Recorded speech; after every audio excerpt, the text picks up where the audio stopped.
কিন্তু সেই জলের পাহারা দিচ্ছে এক ভয়ঙ্কর ড্রাগন। কে তোরা? আমার পবিত্র জলের কাছে আসার সাহস পেলি কি করে? আমি তোদের জীবন্ত পুড়িয়ে মারব।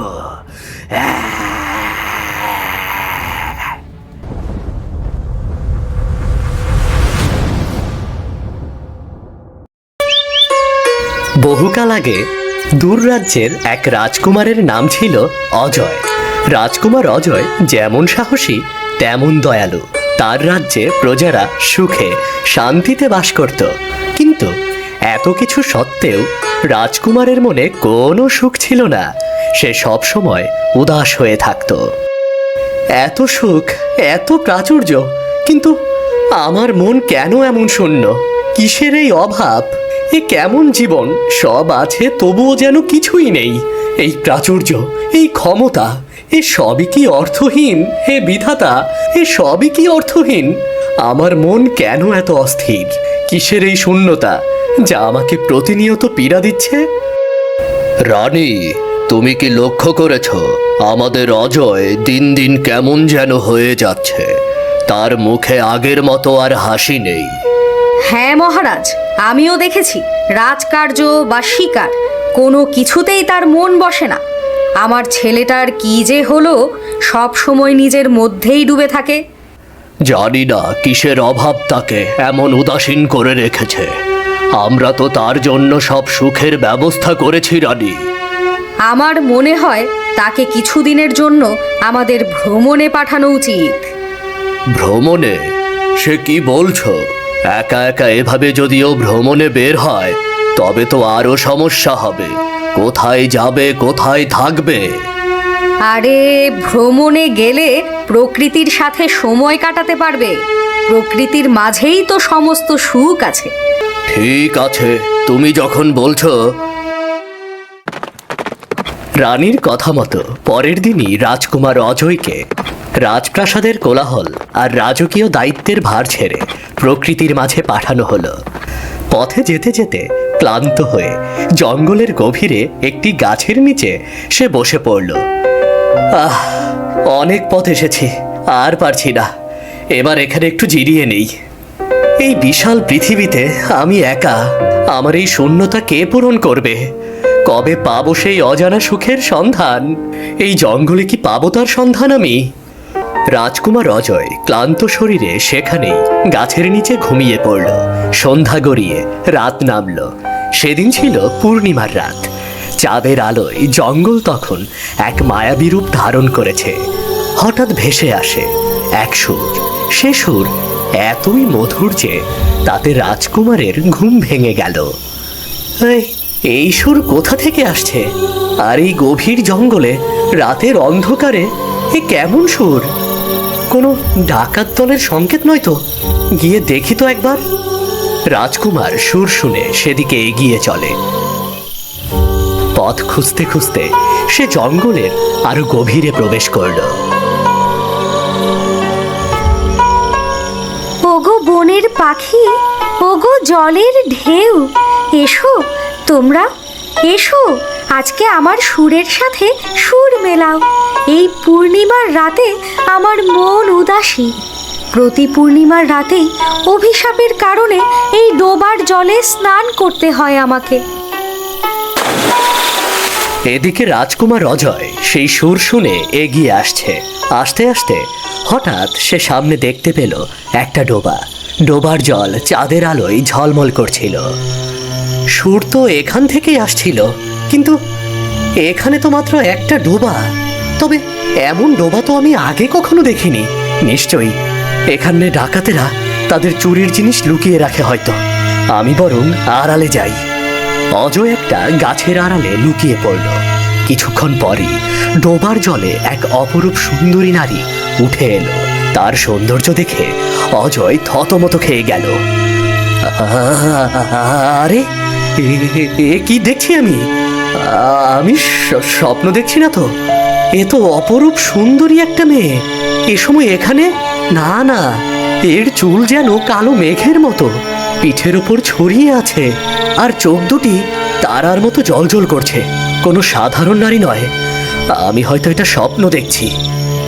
এবার আমার যাওয়ার সময় হয়েছে। আরে, কোথায় গেল সেই মেয়ে? এটা কি আসলেই কোনো মানবী নাকি স্বর্গের অপ্সরা? এমন রূপ, এমন লাবণ্য, কিন্তু সে কোথায় গেল? আমার চোখ কি আমাকে ধোঁকা দিচ্ছে নাকি? রাজকুমার অজয় সেই পরীর রূপে মুগ্ধ হয়ে তাকে আশেপাশে খুঁজতে থাকে। তার মনের সব শূন্যতা যেন এক মুহূর্তে পূর্ণ হয়ে ওঠে। সে বুঝতে পারে এই সেই নারী যার জন্য তার মন এতদিন অপেক্ষা করছিল। সে পরীর প্রেমে পড়ে যায়। কোথায় গেল সে? আরে, এই তো একটা দোল। তার মানে আমি ভুল ভাবছি না। আমি সত্যি এক মায়াবতীকে দেখেছি, কিন্তু কোথায় গেল সে? রাজকুমার, আপনি এখানে? রাজপ্রাসাদের সবাই আপনাকে তন্ন তন্ন করে খুঁজছে। কেন, কি হয়েছে? আপনার কোনো খোঁজ না পেয়ে রাজামশাই ও রানীমা ভীষণ চিন্তিত। তাই তাড়াতাড়ি রাজপ্রাসাদে চলুন রাজকুমার। এই রাতে এখানে একা একা বিপদ হতে পারে। ঠিক আছে, তাহলে চলো। অজয় সে রাতে বাড়িতে ফিরে আসে। পরীর প্রথম দর্শনের পর অজয়ের জীবনে এক নতুন অধ্যায়ের সূচনা হয়। তার উদাসীনতা আরো বাড়ে, তবে এবার তা পরীর বিরহে। সে দিনরাত পরীর কথা ভাবে, আর তার মায়াবী সুর তার কানে বাজতে থাকে। সে পরীর খোঁজে প্রতিদিন সেই গোপন ডোবার ধারে যায়। এতদিন হয়ে গেল, কিন্তু আর তো সে এলো না। তবে কি তাকে আর পাবো না? এটা কি আমি তোমায় ফিরিয়ে দিতে পারবো না? আর তুমি কি আর আসবে না? অজয় ঘন্টার পর ঘন্টা অপেক্ষা করে। এভাবেই কয়েকদিন কেটে যায়। আমাকে ডেকেছেন রাজকুমার? হ্যাঁ, রাজ্যের প্রতিটি কোণায় খোঁজ করো। কার খোঁজ করব রাজকুমার? এক এক মায়াবতী, এমন এক সুন্দরী নারীকে খুঁজে বের করো যার রূপ চাঁদের আলোর মতো উজ্জ্বল, আর যার গান পাখির ডাকের চেয়েও মধুর। আমরা আপনার আদেশ পালন করব, কিন্তু এমন রূপবতী নারী তো আমাদের রাজ্যে নেই। রানীমা আপনার বিবাহের জন্য আগেই রাজ্যের সমস্ত মেয়েদের খোঁজ করে রেখেছেন। তাহলে অন্য রাজ্যে দেখো, কিন্তু যে করেই হোক এমন মেয়েকে খোঁজ করে আমাকে জানাও। ঠিক আছে রাজকুমার। প্রহরীরা আশেপাশের সব রাজ্যে এমন মেয়ের খোঁজ করেও কোনো লাভ হয় না। অজয়ের মন আরো বিষণ্ণ হয়ে ওঠে। ঠিক সেদিন সন্ধ্যায় সে আবারও সেই ডোবার ধারে যায়। আজও পূর্ণিমা। এই পূর্ণিমাতেই তোমার দেখা পেয়েছিলাম আমি। হঠাৎ চাঁদের আলোয় ডোবার জল ঝলমল করে ওঠে, আর তখনই সেখানে পরী আসে। পরী? তার মানে তুমি পরী? আমি জানতাম তুমি আসবে। কে কে তুমি? এখানে কি করছো? আমি তোমাকে ভালোবাসি। তুমি আমার জীবনে এক নতুন আলো এনেছো। তুমি আমার সাথে চলো। আমি তোমাকে আমার রানী করে রাখতে চাই। এ অসম্ভব। কেন অসম্ভব? আমি তোমার জন্য সবকিছু করতে পারি। আমি আমি এক অভিশপ্ত পরী। আমি কেবল পূর্ণিমার রাতে কয়েক ঘন্টার জন্য পৃথিবীতে আসতে পারি। যদি আমি চিরদিনের জন্য মানুষের জগতে আটকা পড়ি, তবে এক ভয়ঙ্কর অভিশাপ নেমে আসবে। তাড়াতাড়ি তাড়াতাড়ি আমাকে এই ডোবায় স্নান করে ফিরতে হবে। না, আমি তোমাকে ফিরতে দেব না। আরে আরে, এ কি করছো? ছেড়ে দাও আমায়, ছেড়ে দাও। চাঁদের আলো চলে যাওয়ার আগেই আমাকে ফিরতে হবে। আমি তোমাকে হারাতে চাই না। আমি না ফিরলে এই রাজ্যের সমস্ত মানুষ, পশু পাখি, গাছপালা সব পাথর হয়ে যাবে।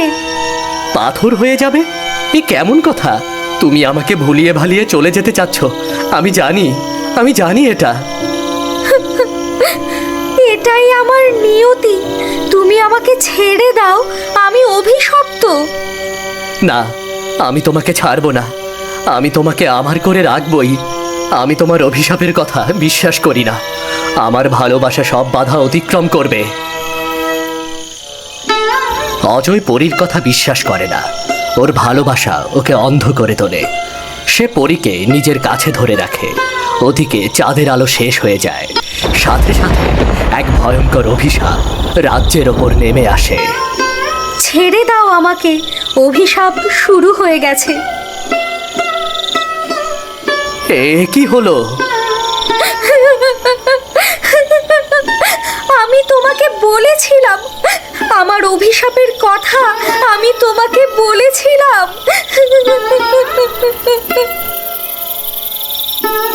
সবাই সবাই পাথর হয়ে গেছে। মানে তুমি কি সত্যি বলছো? বিশ্বাস না হলে দেখে নাও। অজয় পরীর সাথে পুরো রাজ্য ঘুরে দেখে, সবকিছু পাথরে পরিণত হয়েছে। এ আমি কি করলাম? আমার ভুলের জন্য আজ সবাই... না না না, এ আমি কি করলাম? বাবা, মা। এখনো সময় আছে, আগামী পূর্ণিমা আসার আগেই আমাদের সবাইকে ঠিক করতে হবে। কিন্তু কিভাবে বলো আমাকে? মায়াবী আয়না জঙ্গলের গভীরে এক প্রাচীন মন্দিরে লুকোনো আছে। সেখানে পৌঁছানো সহজ কথা নয়, অনেক বাধা অতিক্রম করতে হবে। আমি এক রাজকুমার, আমি ভয় পাই না। তাহলে আগামী পূর্ণিমার আগেই সেই আয়না খুঁজে বের করো। রাজকুমার সেদিন থেকেই মায়াবী আয়নার খোঁজ শুরু করে, কিন্তু এত বড় জঙ্গলে একা একা তো খোঁজা অনেক কঠিন। রাজকুমারের কয়েক সপ্তাহ লেগে যায় শুধু এক জায়গায় খুঁজতে। এভাবে আমরা কখনোই পারবো না। তাহলে এখন উপায়? হতে পারে এটা তোমার পরিচিত কোনো জায়গাতেই আছে। পরীর কথা শুনে হঠাৎই রাজকুমারের মনে পড়ে এক পুরনো মন্দিরের কথা। হ্যাঁ, মনে পড়েছে, চলো। রাজকুমার অজয় ও পরী সেই মায়াবী আয়নার সন্ধানে জঙ্গলের গভীরে প্রবেশ করে। পথ ছিল দুর্গম, ঘন জঙ্গল। এরপর তারা এক পুরনো মন্দিরের সামনে পৌঁছায়। এই তো সেই প্রাচীন মন্দির। মায়াবী আয়না এখানেই আছে। হ্যাঁ হ্যাঁ, এখানেই আছে সেই আয়না, আমি অনুভব করতে পারছি। তারা যখনই ভেতরে প্রবেশ করতে লাগলো, তখনই নানা রকম মায়াবী ভাত তাদের পথ আটকে দাঁড়ালো। অজয় তার তলোয়ার দিয়ে পথ পরিষ্কার করলো।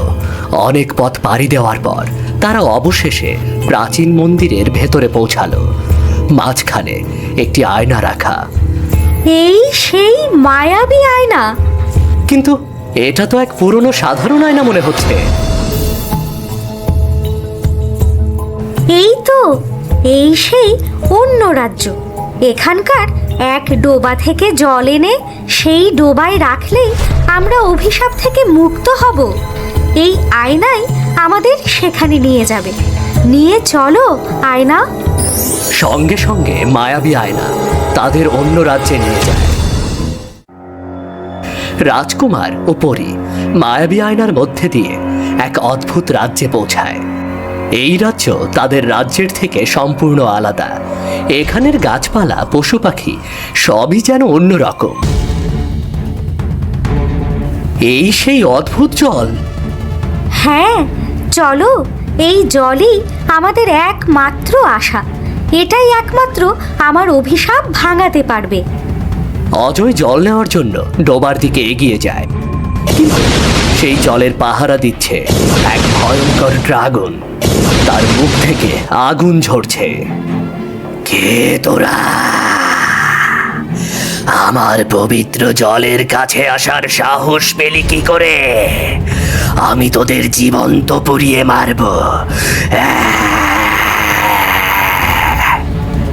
এ কি? এটা একটা ড্রাগন, এই জলের রক্ষক। আমি তোদের পুড়িয়ে দেব। তাড়াতাড়ি পালিয়ে যা বলছি, পালিয়ে যা। আমরা তোমার জল নিতে আসিনি ড্রাগন, আমরা আমাদের রাজ্যের মানুষকে বাঁচাতে এসেছি। আমাদের রাজ্যের মানুষ এক অভিশাপে পাথর হয়ে গেছে। এই জলই তাদের একমাত্র ভরসা। তুই তো পরি, মানুষের জন্য তোর এত ভালোবাসা। ঠিক আছে, নিয়ে যা এই জল। এরপর অদ্ভুত জল সংগ্রহ করে রাজকুমার অজয় ও পরী মায়াবী আয়নার মধ্যে দিয়ে নিজেদের রাজ্যে ফিরে আসে। তারা দ্রুত সেই গোপন ডোবার কাছে যায় যেখানে রাজকুমার প্রথম পরীকে দেখেছিল। ডোবার পাশে তখনও পাথর হয়ে যাওয়া পাখিটি পড়েছিল। এই জল এই ডোবার মাঝে দাও। অজয় অদ্ভুত জল ডোবার জলে ঢেলে দেয়। জল ডোবায় পড়ার সাথে সাথে এক অলৌকিক ঘটনা ঘটে। ডোবার জল থেকে এক উজ্জ্বল আলো বিচ্ছুরিত হয়ে রাজ্যে ছড়িয়ে পড়ে। সেই আলোর স্পর্শে পাথর হয়ে যাওয়া মানুষগুলো ধীরে ধীরে আবার জীবন্ত হয়ে ওঠে। পরীর অভিশাপ চিরতরে শেষ হয়। এরপর পরী মানুষ রূপে রাজরানী হয়ে বসবাস করতে থাকে। এরপর থেকে রাজ্যে আর কোনো অভাব অনটন কিচ্ছু থাকে না। প্রিয় বন্ধুরা, আমাদের আজকের গল্পটি কেমন লাগলো তা জানান কমেন্ট করে। আর এমন আরো মজার মজার ভিডিও দেখতে আমাদের চ্যানেলটি সাবস্ক্রাইব করুন। আর কেমন গল্প শুনতে চান তাও জানান কমেন্ট করে। ধন্যবাদ। দেখা হবে নতুন কোনো জাদুর গল্প নিয়ে।